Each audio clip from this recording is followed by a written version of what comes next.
Hello and welcome to Network. My name is Pumela Lezondi with your technology and social media news. Today, coming to you from Africa's travel Indaba. I'll tell you a bit more about what's happening here later in the program. Remember, you can find us on SABC Network. Now, that's on Facebook, Twitter, and Instagram. It's news network at sabc.co.za. On email this week, our Twitter poll is asking you about your favorite social networking platform. This as there's research that's showing that younger people are actually leaving Facebook at 20 years old. And we'll tell you more about that later in the program as well. Firstly, here's what we'll be looking at in this particular episode. We have information about what's happening here at Africa's travel Indaba and how technology assisted the travel industry during the pandemic. And in our conversation, we chat about the fact that there's research now that's saying younger people are now going to social media as their first source of news. So gone are the days where your cell phone battery would actually go dead when you are at expos and conferences. It's one of the things that they ensured are taken care of right here at Africa's travel Indaba that's taking place. We also do know that technology played a significant role in assisting to save the travel industry during the pandemic. A lot of people were going online to do their bookings. The first Africa's travel Indaba since the full opening of the country has the usual entertainment, exhibition stands, and networking. The tourism sector struggled a lot as countries were on lockdown during the pandemic. Those that survived largely relied on technology to market themselves. Indaba last year was more of a hybrid environment, but because we were always, using social media, your different avenues, your platforms in social media to actually market ourselves as a province and market our products. So as well as our SMMEs, we're using the same avenues. So if I can just give you some examples, instead of using your normal search engines, people opted to use your TikToks, your Instagram and your Twitter to actually look on what was going on around them. So technology has really played a pivotal role or a critical role in saying that tourism is open, businesses are open, and people were able to sell their businesses using, new avenues in the technology space. You would expect to find only tourism businesses here, but tech startups have also showed up. We found a startup that enables bookings if you want to go to townships or the rural areas. So Zula app aims to connect unemployed graduates if in tourism with tourists. So what it does, it actually creates experiences for rural and township tourism. So they go on the platform and they create an experience and tourists can book and pay on the platform. Many of us have had struggles with what to do with our luggage when we check out of hotels early. Backdrop is a Cape Town-based setup that uses a chatbot to assist here. So Backdrop is a luggage storage and delivery service, and we're trying to solve the problem of where to put your bags before your check-in. So the use case is if you are arriving at 9 o'clock in the morning and your check-in is only by 3 o'clock in the afternoon, we will collect your luggage from the airport and deliver it to your check-in so that you don't have to walk around with your suitcase. I don't know if you've seen a lot of the people who've checked out today carrying their suitcase around the Indaba here. So we aim to actually solve that problem of taking that luggage directly to the airport. They've been developing a web-based app as well. We're trying to go into looking for investment now, and from there we'll invest more network expansion within the Franschhoek and Stellenbosch regions and hopefully throughout South Africa. And if you need a tour guide for a city you're visiting, there's an online solution for that too. Guide Connect is a booking platform for tour guides. So I'm a tour guide with 6 years of experience. I found it difficult to connect with travelers on a personal level on my own. We always have to go to the DMC, so I created Guide Connect. It's a platform where tour guides can create tours on the platform. They can put in their tour dates, their prices, their times, and then a traveler can book the tour directly on the platform. I keep a booking fee, and then the tour guide gets the rest of the money. While most of the tech solutions here are for the consumer, there's one that wants to help people who are looking for employment in the hospitality industry. MTemp is a recruitment tool that was built for the tourism and hospitality industry, and it basically works through a WhatsApp chatbot, because most people in South Africa and on the continent actually use WhatsApp. A lot of phones come pre-installed with WhatsApp. And the challenge is the job listing platforms or job application platforms that are out there right now are too complicated to navigate, or most people don't have laptops and data costs are just too expensive. So that's how MTemp was born, to create accessibility and, most importantly, go where the people are, and that's on WhatsApp. Organizers say beyond tech and the solutions it provides the tourism industry, early tallies show that this year's Africa's Travel Indaba received a lot of interest from the sector. You do recall last year that we had a hybrid tourism Indaba, and we are fully operational this year with 6,337 delegates.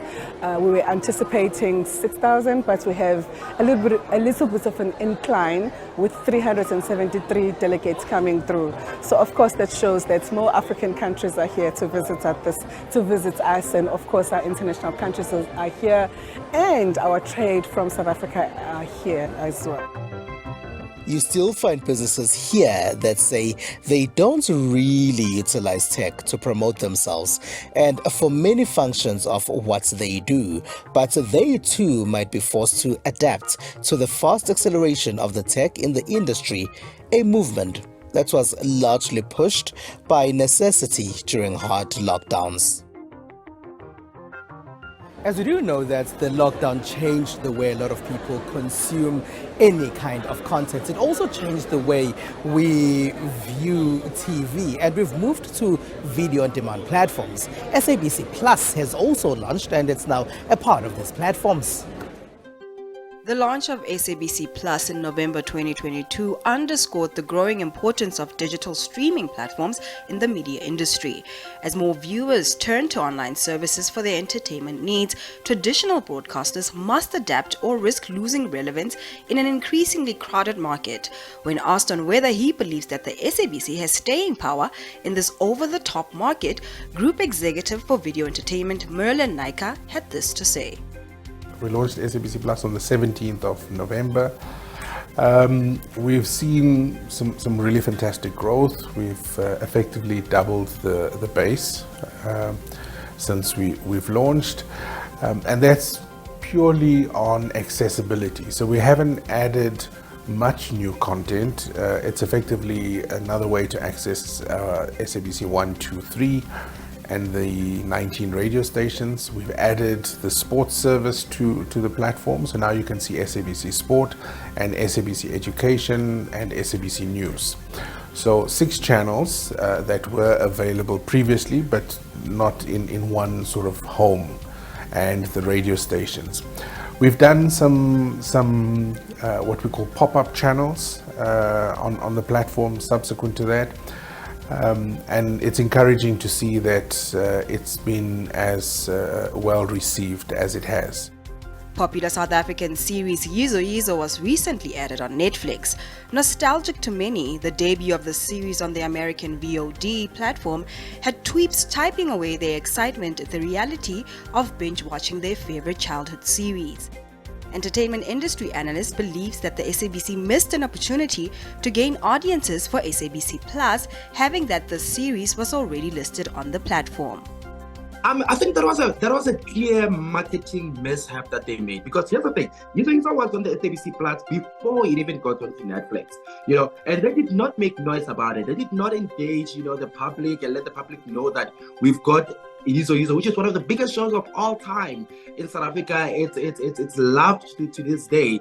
And look at what Netflix did as soon as they acquired the show. They promoted it. They made sure that people knew that the show is going on the platform. And the moment it started airing, streaming on Netflix, guess what? Everybody was talking about it. And then now you have SABC on some. Hey, but we had it first. It's our program. But you failed to promote it. We always sold our programs internationally to other broadcasters, but in the past they were broadcasters in other markets and not OTT platforms. Now, with the prevalence of OTT platforms in the market, we're actually seeing more SABC content on those platforms, because our business model allows us to sell these programs once we've exploited it on our services. We can exploit it into other platforms. In the case of Yuzo Yuzo, which goes back to 2001, there was an appetite from Netflix to purchase the program. And our business model allowed us to sell that because it's not current content that's there. The issue of accessibility also arose on Twitter threads, especially for South Africans living abroad. Those that are here had this to say when asked about SABC Plus. You know, this is my first time hearing about this app and stuff. Because nowadays you find that not so many people have time to sit and watch TV or just like sit and relax. So basically everyone is actually on the move. You know, so it'll be nice to have that app in your phone whenever you feel like you're trying to be updated on what's happening around the world. That'll be nice. It's a good idea, you know, and then also just depending on the price, you know. I'm excited about this app and I'm going to use it. It is very wonderful news. So thanks so much, SABC. The platform on a smart TV is available in what we call a native app, and then also on a web browser. So if you have a web browser, any device that's capable of going onto the web will be able to go to sabcplus.com and pick up the service. Native browsers today is limited to Hisense and the Vida platform that Hisense run. And that's purely just from the time we launched the platform that was available to us. So it's certain TV sets as well. So it's not all Hisense TV sets. You've got to run a certain version of software. So I think it is version 4 and above. So I was able to get it on the App Store to iPhone, but I think I can get it on Google as well. I think as soon as you've got a smartphone, and you can also have it on, which is a deal that did not make sense to me, but I guess it makes sense to the SABC business-wise. The deal between Hisense and the SABC, where the app it's only available on TV via this Hisense Smart TV. Now, come on, how many people actually have Hisense Smart TVs? You know what I mean? So that in itself already limits, you know, a potential audience market that the app could have had. SABC Plus offers viewers access to a variety of content, including local and international movies, TV series, and live events. The platform also provides exclusive access to SABC's popular shows such as Uzalo, Generations, The Legacy, and Skim Sam. SABC Network on Facebook, Twitter, and Instagram at News Network at sabc.co.za on email. After the break, we chat about research that says kids go to social media first for news.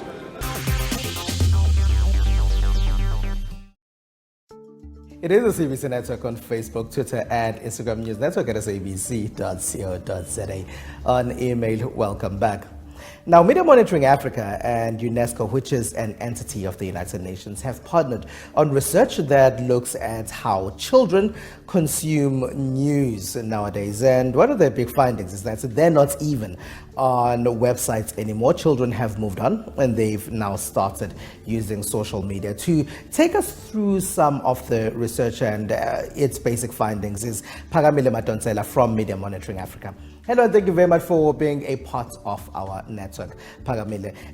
Maybe if you can take us through some of those big findings. You say children use social media as their first contact for news, do they? So the research revealed, which is not surprisingly, that children's social media use is primarily entertainment-based and about connection with friends. So despite this, hard news is consumed often alongside catching up with celebrity news or through content shared by friends. So the young people that we worked with noted the news content could be more engaging. So they also provided some of the recommendations and said they could be more engaging by including more audiovisual content, shorter text, younger voices to represent news stories. But generally, we found that children do engage with news, very minimal though.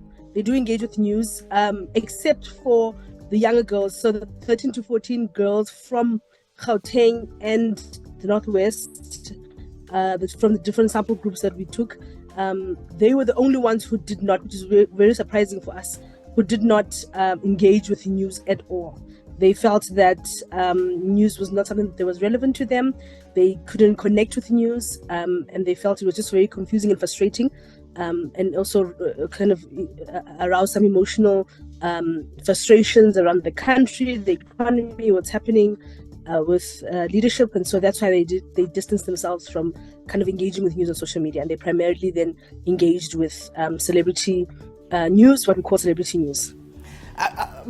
Pagamile, how did this collaboration between yourselves and UNESCO come about?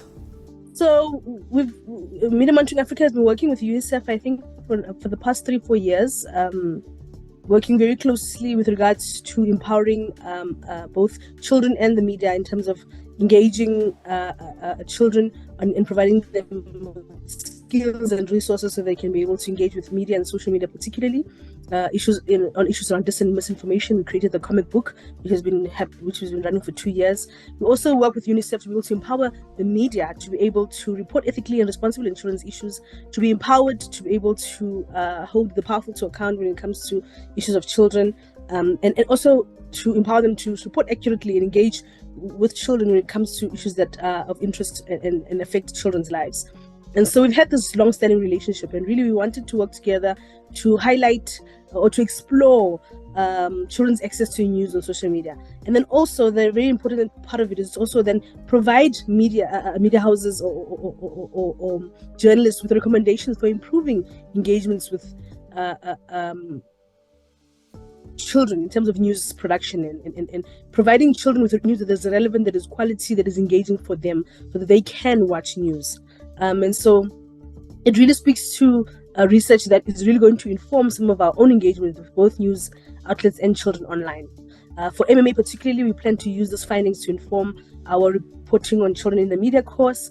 This is a VETS accredited course, a certificate in journalism, that brings together practicing journalists on a journey of interactive seminars to deepen their understanding on reporting on children and general reporting skills. So it's really not just about research that's just going to sit there, but research that is really going to inform some of our very important projects when it comes to children and the media.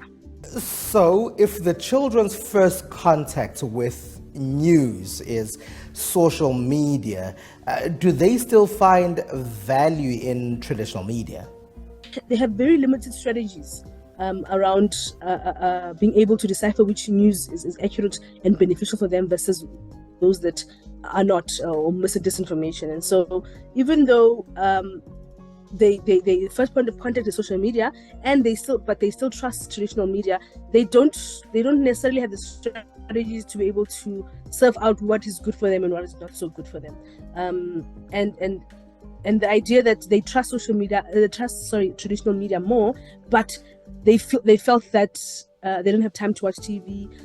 Sometimes one of the biggest things they talked about was you get home and there's load shedding, and so you can't even watch TV and be able to get access to the news there. Meanwhile, social media, they always have their phones. Sometimes when they go to hotspots and cafes, there's Wi-Fi. They can be able to access the different social media platforms and be able to get the news there. And so that was very interesting to understand. And I think it's also an opportunity for media houses and journalists to be able to take advantage of the fact that they still trust traditional media. Children still trust traditional media, according to our research, even if it's small scale. But there is a level of trust, of newsworthiness and trustworthiness with traditional media. And I think that's an opportunity for journalists and media to rope children in by creating more stories that are relevant to children, by looking into the findings that we have in the recommendations we have in this report, that are going to empower them to write more meaningful stories for children that are really going to address some of the issues that children feel strongly about, and hopefully that will increase engagement with children. So how should traditional media organizations be using some of these findings that you made? Should they be on social media more, perhaps? When we look at the recommendations that were put forward by the learners, was that they want to see more visuals. They want to have stories that are about them. They want to see themselves in stories. And this is also research done by Media Monitoring Africa. For a number of years, we do it annually. where we look at the media and look for children's voices in the media, and we still obviously find that there's a limited number of voices from children speaking in the media. All right, Phakamile Madonsela, thank you very much for being a part of our network. Phakamile Madonsela there is with Media Monitoring Africa, telling us about that research that they did with UNESCO, which has found that children's first contact with news is actually on social media. Stay with us. It is the SABC Network on Facebook, Twitter, and Instagram. Welcome back. We are still at Africa's Travel Indaba. Here's what else took place in the rest of the world in the technology space.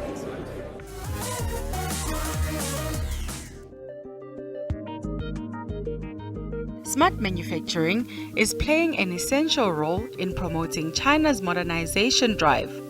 Big players of the manufacturing sector in South China's tech hub of Shenzhen are ramping up efforts to develop high-end products through smart manufacturing. 实施和部署我们各个关键的创新的方案，并且能形成可推广、可复制的方案，输出到我们所有的海外工厂，并赋能行业。那么，对于我们还有一个最重要的使命，就是孵化创新的产品和创新的理念。 Dubbed a global mother factory, the South Smart Manufacturing Base is expected to reach an annual output of more than 16 million smart products, covering more than 180 countries and regions around the world. Moving to Germany, one of Europe's largest 3D printed buildings is currently under construction in the southern German city of Heidelberg. Only 2 workers were required to oversee the project. The work, normally carried out by dozens of construction workers, is done by a gigantic robot which piles layers and layers of concrete on top of each other based on the architect's scale. Dieses 55 Meter lange, 11 Meter breite und 9 Meter hohe Gebäude, ja, drucken wir nur in 140 Arbeitsstunden. Und das alles nur mit 2 Leuten auf der Baustelle, und die sind auch nur zu zweit oder zu dritt ab und zu, weil es eben ganz noch innovativ ist. Später kann man sich vorstellen, dass einer allein auf der Baustelle ist und guckt nur, wenn irgendwas schief läuft. Gross says his team is currently evaluating options for other construction projects using 3D technology. In Sweden, a combination of modern technology and old masterpieces has resulted in the Impossible statue, which is now on display in Stockholm. The 500 kilograms and 150 centimeters tall stainless steel statue is made using the latest advances in AI. Its advanced software solution and precision manufacturing is built on works by artists such as Michelangelo and Auguste Rodin. If you take 5 artists from 5 wildly different eras and sources of influence, how do you combine them into one piece of art that's actually manufacturable? And so the challenge is, what AI systems are necessary for this? What digital twin systems are necessary in order to figure out if this is manufacturable, and how do we blend all of these things together into a single project that's done efficiently and results in a compelling and amazing piece of art? In the production process, more than 20 different tools such as turning, milling, drilling, threading, and broaching tools were used together with various software solutions.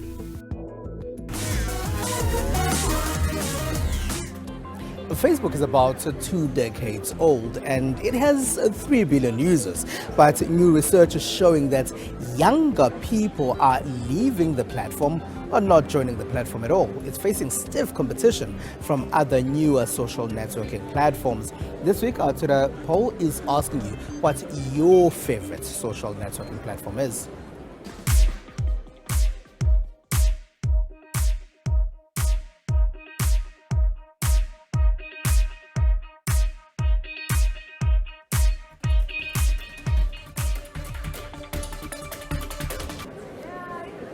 All right, and that's it.